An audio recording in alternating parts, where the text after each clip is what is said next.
L'opinion que quelqu'un a de toi n'a pas à devenir ta réalité. L'épisode que vous êtes sur le point de découvrir fait partie des grands classiques dans le domaine du développement personnel, de la motivation et du succès. Mesdames et messieurs, Les Brown. Je ne sais pas quel est ce rêve que vous avez. Je me fiche de savoir à quel point ça peut sembler être tiré par les cheveux. Je me fiche de savoir à quel point ça a pu être décevant, alors que vous travaillez pour réaliser ce rêve. Mais voilà ce que je sais. Ce rêve que vous gardez dans votre esprit, que c'est possible. Disons ça ensemble, s'il vous plaît. Dites c'est possible. Vous voyez, parfois on ne peut pas dire « je sais faire ça ». Mais ce que nous pouvons dire, c'est que c'est possible.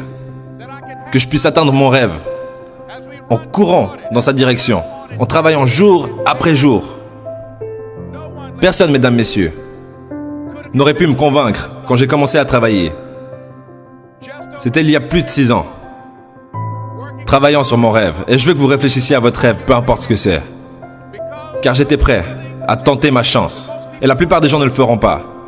La plupart des gens à qui vous parlez, pour essayer de les intégrer à l'entreprise, ne sont pas des preneurs de risques. La plupart des gens ont déjà fait tout ce qu'ils feront. Ils fondent une famille, vont au travail et ensuite ils meurent. Mais les gens qui courent vers la vie de leurs rêves ont une signification particulière. Et voici ce que je peux partager avec vous. À travers le processus de travailler sur vos rêves, vous allez subir et subir beaucoup de déceptions, beaucoup d'échecs, beaucoup de souffrances, beaucoup d'obstacles, beaucoup de défaites.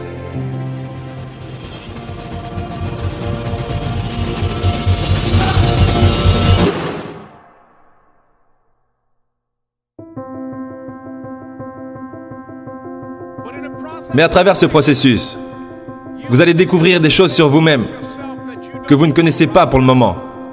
Ce que vous allez réaliser, c'est que vous avez de la grandeur en vous. Ce que vous allez réaliser, c'est que vous êtes plus puissant que tout ce que vous pouvez imaginer.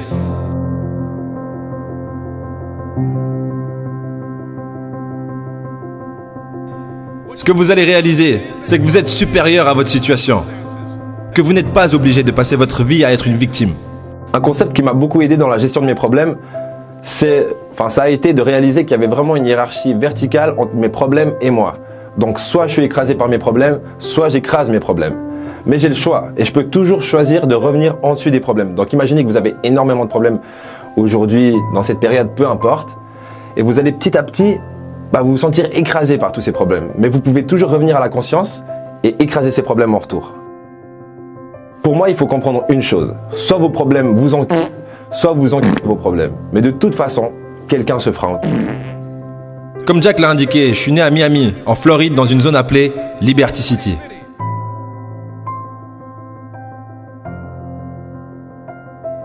Dans un bâtiment abandonné sur un vieux sol dur.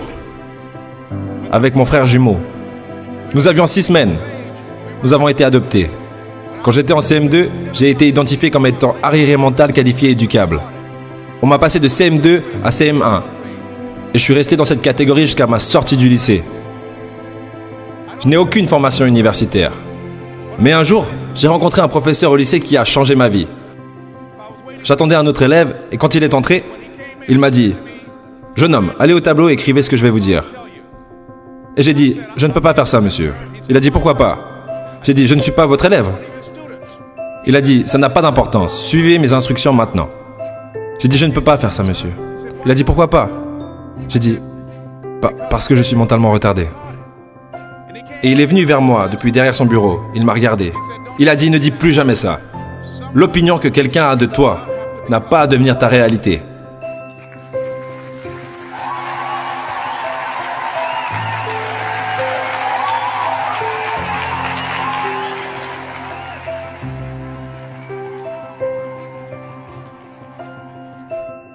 Et l'autre chose, c'est que la plupart des gens ne se sentent pas dignes.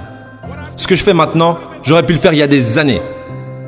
Mais parce que je n'avais pas fait d'études supérieures, parce que je ne croyais pas en moi, parce que je laissais l'opinion des autres contrôler mon destin, je n'agissais pas sur mes idées. Si je vous dis réussite, échec, au premier abord, on dirait que c'est deux choses séparées. Mais ce n'est pas le cas. C'est deux éléments, deux facettes opposées à la même pièce. Imaginez une pièce. Sur le côté face, c'est la réussite. Sur le côté pile, c'est l'échec. Les gens voient le côté face, mais si je veux vous donner la réussite, je dois vous donner l'échec avec. Du coup, si vous voulez réussir, vous devez accepter l'échec avec. C'est une pièce avec deux facettes différentes. Exemple, Thomas Edison. Vous savez qu'il a créé l'ampoule électrique. Combien d'essais il lui a fallu?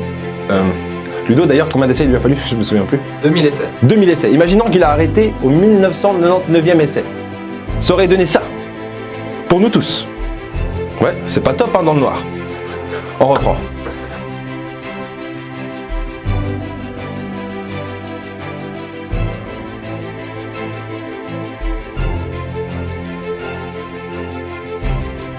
Alors je vous félicite. Parce que vous rêvez. Parce que vous courez vers votre rêve. Je vous félicite de croire en vous-même. Parce que c'est ça, la vie. Se dépasser et relever des défis. Tout en cherchant des moyens pour s'améliorer. Non seulement il est important pour vous de savoir qu'il est possible de choisir votre avenir, mais il est nécessaire que vous travaillez sur vous-même, que vous vous développiez.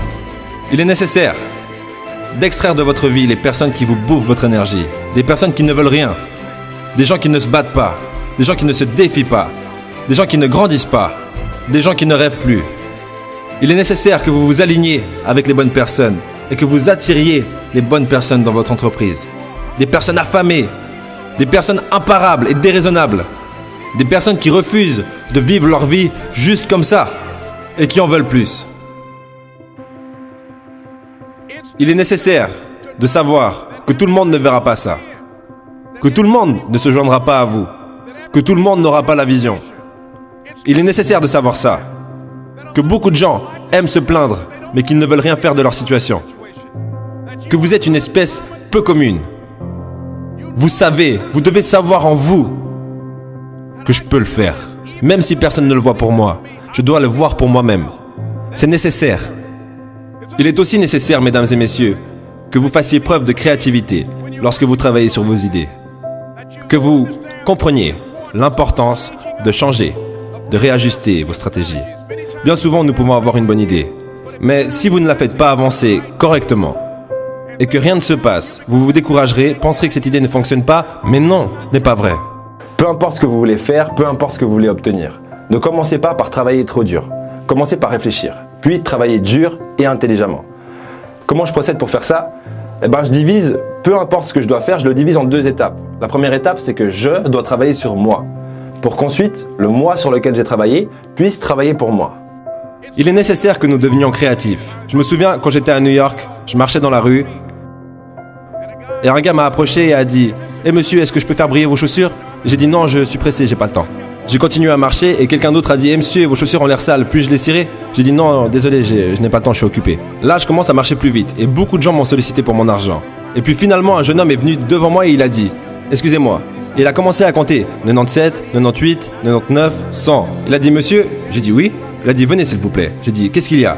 Il a dit « Aujourd'hui c'est mon anniversaire. » Et chaque année, juste pour remercier Dieu pour une autre année de vie, la 100e personne qui passe devant mon stand de cireur de chaussures, je lui offre un cirage gratuit. Me feriez-vous cet honneur? J'ai dit pourquoi pas, bien sûr. Je me suis mis sur le stand de cireur à chaussures, je me suis assis là, et il a fait briller mes chaussures avec diligence. Et quand je suis descendu, je les ai regardées, elles étaient brillantes. Et j'allais m'en aller, et je lui dis merci, et je m'arrête et je lui demande « Mais combien facturez-vous habituellement ?» Il dit « Seulement 2 $. » Je lui ai dit « Vous savez quoi, aujourd'hui c'est votre anniversaire. Voilà 5 $, gardez la monnaie. » Il a dit « Merci. » Et alors que je m'éloignais, en regardant dans la direction opposée, il a recommencé à compter. 97, 98, 99, 100...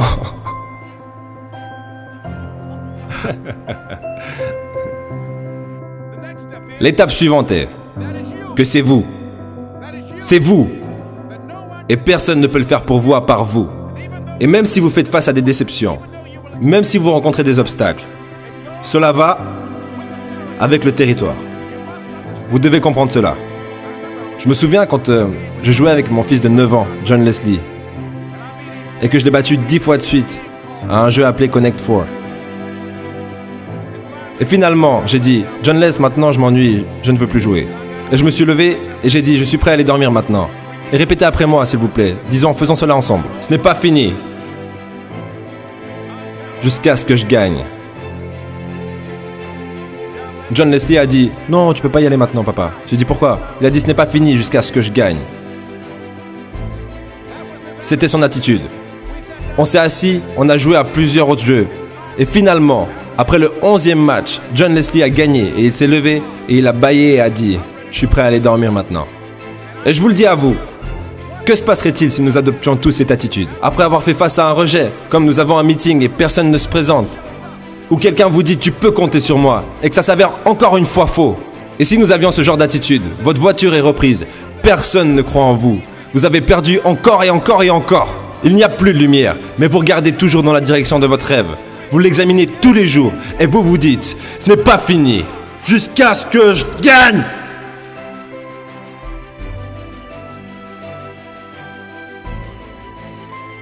Dans cet épisode, Les Brown vous a dit « Félicitations ». Pour moi, c'est bien trop tôt pour les félicitations. Ce que je peux vous dire, c'est bon courage. Vous en aurez besoin. Parce que vous êtes des milliers à nous écrire tous les jours, à nous dire que vous avez eu des nouvelles réalisations sur ce que vous deviez faire, ce que vous pourriez faire. Et du coup, il va falloir agir sur ces réalisations. Et c'est pour ça que je vous souhaite bon courage. Et j'espère qu'un jour on pourra se croiser et à ce moment-là, que je pourrai vous dire félicitations. Voilà, on arrive à la fin de cette vidéo. Pour ceux qui veulent le livre Motivation, le guide de survie, tuer le confort, votre vie en dépend, ça se trouve dans la description. Et moi je vous dis au prochain épisode. Ça m'a fait des frissons.